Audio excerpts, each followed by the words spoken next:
Hey guys, Wagwan, what's up? Welcome back to our channel.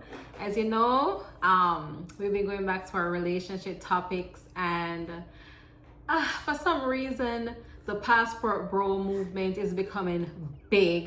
Yes. And especially Thailand and those places, a lot of people are going there to find overseas women. Right. And people have the notion that women overseas are easier.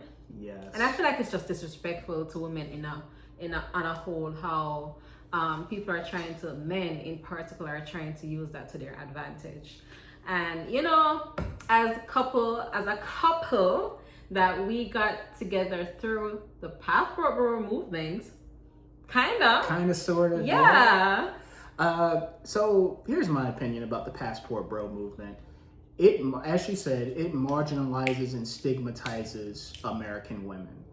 And now, my mother is one of the finest women that you will ever meet, and she's American. Obviously, I'm American, and so there are good women and bad women in every country across the world, and it doesn't matter where you go. India, Bangladesh, Pakistan, you name it.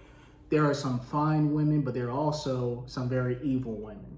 And so that's really like a problem that I have with the passport bro movement. It suggests that, hey, all American women are bad, or all women that are living in your particular nation are bad. And you can easily find love overseas, which is not true. I mean, the woman that could be women overseas are easier. Yeah, the woman of your dreams could be around the block, guys. I mean, just because some of you guys don't have any game, or you're not handsome enough, or you don't have the charm or fashion to woo a woman on your block, you know, like, that doesn't mean that you should disparage women here, guys. Like, hold on. Yeah, so don't disparage the ladies that live in your vicinity just because you don't have the charm to woo a lady, or you don't want to spend the money. See, some of y'all fellas, and I wish I had a cigar, but some of y'all fellas think that that women overseas are easy because, I mean, some of y'all make some decent money, some not so decent, but you go over there and you think that you can just throw money at some of these women and they'll immediately succumb to your wishes. Yeah. And so, you know, I mean, that could be true because the American dollar got some strength. I ain't gonna lie. Yeah. Like, another disadvantage of the passport bro movement is that it can actually lead to like sexual exploitation of women. You got a lot of fellas out there because like there are some countries where the laws don't protect innocent people. They don't protect children or the most vulnerable people in the population. Yeah. And so those same women are subject, and young children are subject to exploitation by some of these passport bros who go over there and buy sex or love or whatever you call it for money. So they'll use the women for their own selfish benefit. Another thing is that, you know, even sometimes the passport bros are taken advantage of. I mean, because there are women in parts of the world who actually use men. Sure. So, men who travel over to their country for adult entertainment. Those same women actually sometimes rob the men, or they pretend like, you know, that they're in love with them, but they'll just use them for their own selfish desires. And so, that's you know, another way that the passport bros movement is very toxic. It leads to exploitation and degradation. I think I'm pronouncing that right. Degradation of women in general. But as far as our relationship is concerned, I definitely wasn't a passport bro. You sure? Well, because like the thing is, like, I mean, for Joseph, he had a personal experience where it was difficult for him in the dating scene here. He's from South Carolina, so you know, like, people here are more reserved, but like as a young man growing up, like, females now want men to have things, and as a 17, 18-year-old young man, you didn't have it. Yeah, the woman I was dating at that time, you know, she was upper middle class, went to a private school, and listened to a friend of hers, and it really impacted our relationship. This friend of hers said that you need to be dating somebody who has a car, who has a good job, all that kind of stuff. Now, mind you, I'm just 17 years old, guys.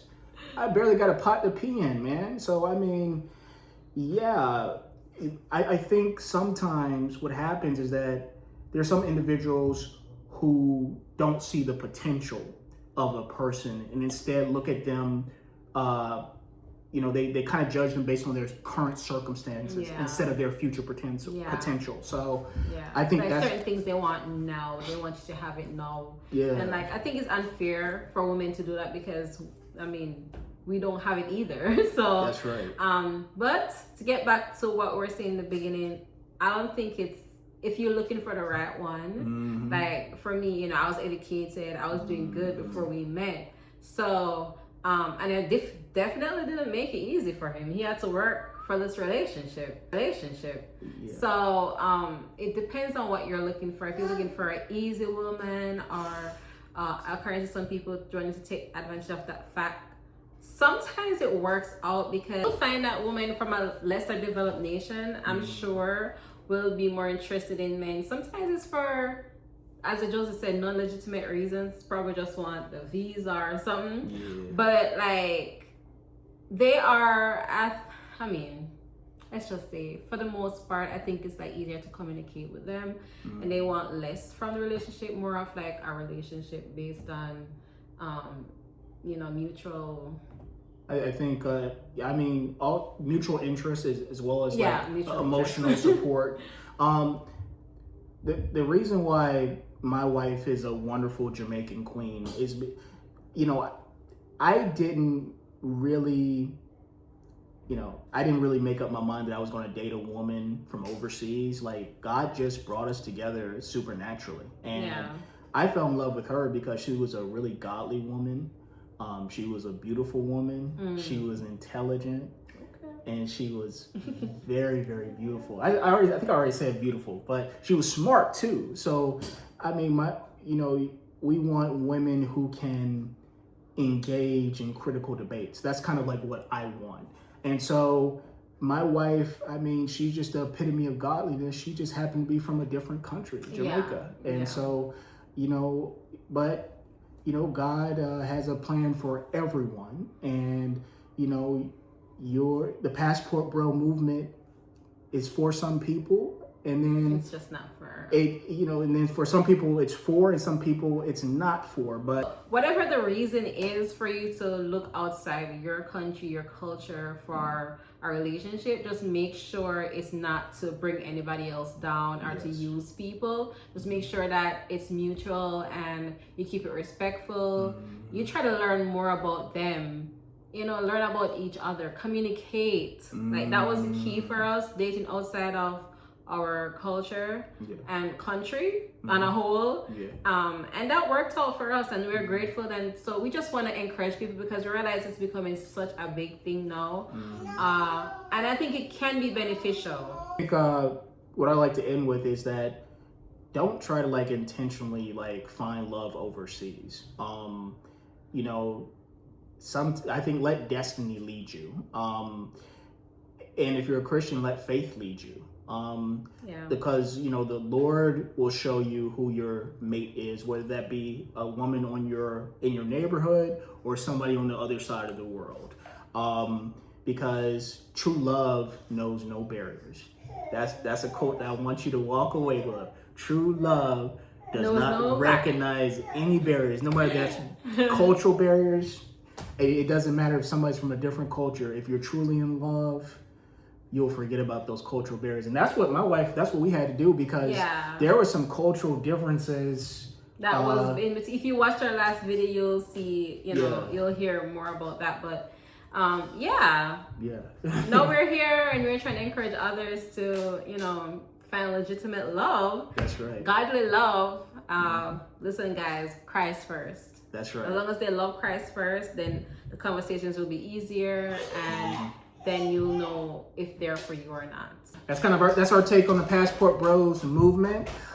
Make sure to like, subscribe, and share, and comment. We'll see you in the other. Tell me if you're a Passport Bro. We have something big coming up, guys, so Stay tuned. Tell me about your Passport Bros experiences. Oh, really? If you or if you're interested or in if you're it, or interested what you in think it. about it. All right.